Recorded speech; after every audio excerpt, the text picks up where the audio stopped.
ఇలా మనం రైస్ అంతా రెడీ చేసుకుని పెట్టుకున్న తర్వాత ఫుడ్ కలర్స్ అంటే మనం ఫుడ్ కలర్స్ నేను వాడను.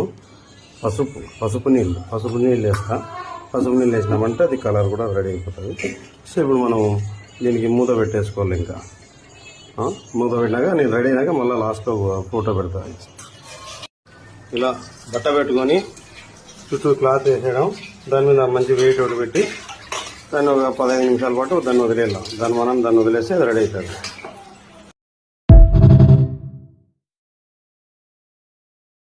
వావ్, వెరీ యమ్మీ, సూపర్ స్మెల్, భలే ఉంది, చాలా బాగుంది ఫ్రెండ్స్. సేమ్ హోటల్ స్టైల్లోనే వచ్చింది.